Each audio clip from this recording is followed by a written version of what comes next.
નમસ્કાર અમારે સદાયને માટે આદરણીય અમારા વંદનીય પેન્શનરો અને નિવૃત્ત કર્મચારી મિત્રો ભાઈઓ તથા બહેનો સ્વાગત છે આપનું આપણી આ યુટ્યુબ ચેનલ ભાવેશ મકવાણા ન્યૂઝમાં। તો મિત્રો આજની તારીખ 1/7/2025। તો સૌથી પહેલાં બધાને જય શ્રી કૃષ્ણ, જય માતાજી, હર હર મહાદેવ।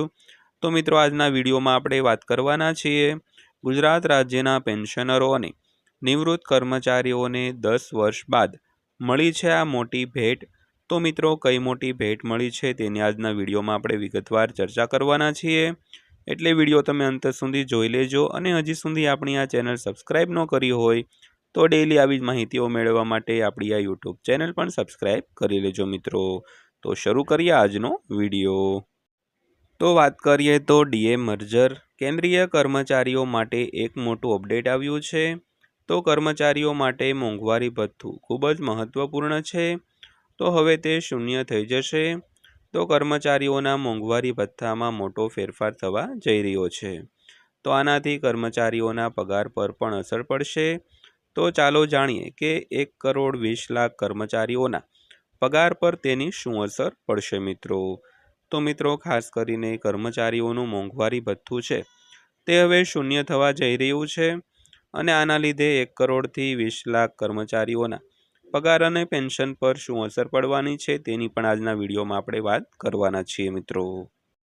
તો દેશના 1,20,00,000 કેન્દ્રીય કર્મચારીઓ અને નિવૃત્ત કર્મચારીઓ મોંઘવારી ભથ્થા, નવા પગાર પંચ અને કર્મચારીઓ માટે અન્ય લાભો પર સરકારની કાર્યવાહીની રાહ જોઈ રહ્યા છે। તો હવે કેન્દ્ર સરકાર દ્વારા એક મોટું ફેરફાર કરવામાં આવી રહ્યો છે। તો 10 વર્ષ પછી એક જૂનો નિયમ બદલાશે। તો ચાલો જાણીએ કે શું છે અપડેટ। તો મિત્રો સરકારી કર્મચારી તેમજ પેન્શનરો માટે 10 વર્ષ પછી એક જૂનો નિયમ છે તે બદલવા જઈ રહ્યો છે। તો મિત્રો નિયમમાં શું બદલાવ આવશે તેની આજના વિડીયોમાં આપણે વાત કરવાના છીએ, એટલે વિડીયો તમે ખાસ અંત સુધી જોઈ લેજો। અને વિડીયો લાઇક ન કર્યો હોય તો વિડીયોને એક લાઇક પણ આપી દેજો મિત્રો। તો ત્યારબાદ વાત કરીએ તો આધાર વર્ષમાં ફેરફાર થશે। તો 8મા પગાર પંચ હેઠળ કેન્દ્રીય કર્મચારીઓ માટે એક મોટી અપડેટ આવી રહી છે। તો કર્મચારીઓના મોંઘવારી ભથ્થામાં વધારો કરવા માટે આધાર વર્ષમાં ફેરફાર કરવામાં આવશે। તો કર્મચારીઓના મોંઘવારી ભથ્થાના 10 વર્ષ જૂના નિયમમાં ફેરફાર કરવામાં આવશે। અને કેન્દ્રીય કર્મચારીઓ માટે આ એક મોટી અપડેટ છે મિત્રો। ત્યારબાદ જોઈએ તો મોંઘવારી ભથ્થું મર્જ કરવામાં આવશે।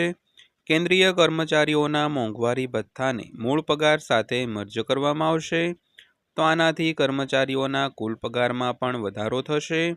જો કે આ અંગે હજુ સુધી કોઈ સત્તાવાર પુષ્ટિ થઈ નથી અને દેશના લાખો કેન્દ્રીય કર્મચારીઓના હૃદયના ધબકારા ઝડપી છે।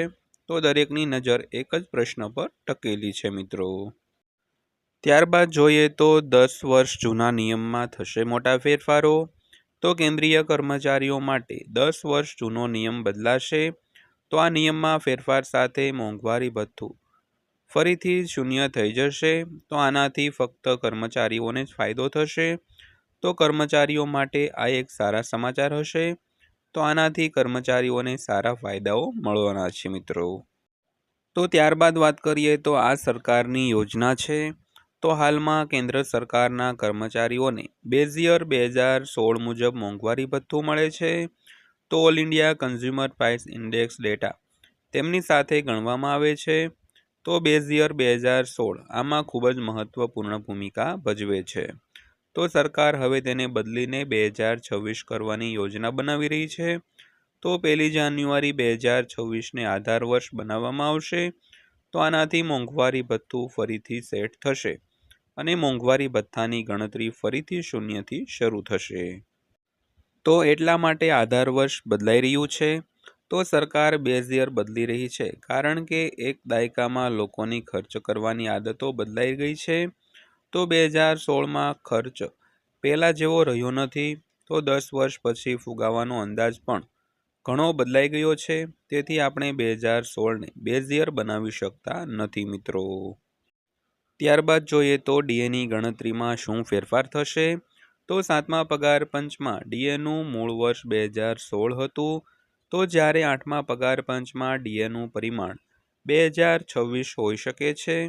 તો 2016માં 125% ડીએનએ મૂળ પગારમાં મર્જ કરવામાં આવ્યું હતું, તો હવે 60-61% ડીએનએ મૂળ પગારમાં મર્જ કરી શકાય છે. તો બંને વખત આગામી મોંઘવારી ભથ્થું શૂન્યથી શરૂ થશે. તો બંને પગાર પંચમાં મૂળ પગાર અને કુલ પગારમાં વધારો થશે. તો આને કારણે મોંઘવારી ભથ્થું શૂન્ય થઈ જશે મિત્રો. તો ત્યારબાદ વાત કરીએ તો સરકાર દ્વારા આ પગલાં લેવામાં આવશે. તો સૌપ્રથમ મોંઘવારી ભથ્થું મર્જ કરવામાં આવશે. તો 1 જાન્યુઆરી 2026 સુધીમાં મોંઘવારી ભથ્થું 60-61% સુધી પહોંચી જશે, જે 8મા પગાર પંચ હેઠળ હાલના મૂળ પગાર સાથે મર્જ કરવામાં આવશે. તો આનાથી એક નવો મૂળ પગાર બનશે. તો આ સમય દરમિયાન નવું મોંઘવારી ભથ્થું શૂન્ય પર રીસેટ કરવામાં આવશે અને મૂળ વર્ષ પણ બદલાશે મિત્રો. તો ત્યારબાદ અંતમાં વાત કરીએ તો કર્મચારીઓ પર શું અસર થશે. તો મોંઘવારી ભથ્થું શૂન્ય થવા પર મોટો ફેરફાર થશે. તો મોંઘવારી ભથ્થું નવા અને વધેલા મૂળ પગાર પર ગણવામાં આવશે. આનાથી કર્મચારીઓના પગારમાં વધારો થશે. તો સમય જતાં મોંઘવારી ભથ્થા અનુસાર પગારમાં પણ વધારો કરવામાં આવશે મિત્રો.